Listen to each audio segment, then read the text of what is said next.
Bonjour. Alors, tous les problèmes ont une seule et même origine commune, le fait que nous confondions ce que nous sommes et ce que nous avons.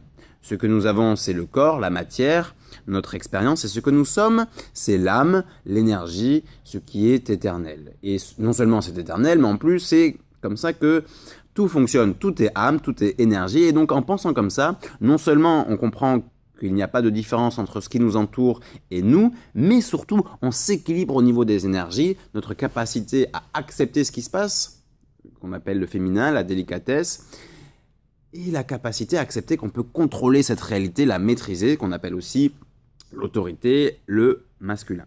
Et bien quand on se considère humain ou âme, tout simplement tout ça s'équilibre, et c'est très important pour créer de l'harmonie, de ni être dans l'un, ni être dans l'autre, comprendre que les deux ont du sens que quand ils sont confondus.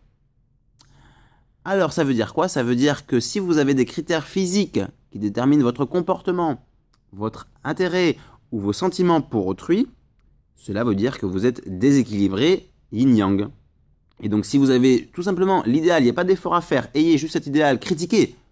Que ce que je dis, c'est ni vrai ni faux. Ce sont des hypothèses de réflexion qui sont à votre disposition pour créer votre réalité, votre idéal.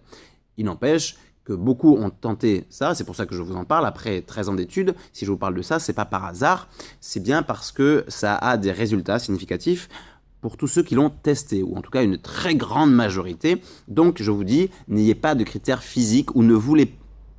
Ayez envie de n'avoir que des critères psychiques qui va déterminer votre comportement envers autrui, vos sentiments envers autrui. Vous allez voir que votre vie va se bouleverser et c'est la seule manière d'envisager une société cohérente parce que des humains déséquilibrés ou qui n'ont pas conscience de leur déséquilibre ne peuvent pas créer une société cohérente. Je vous remercie de votre attention et vous dis à très bientôt.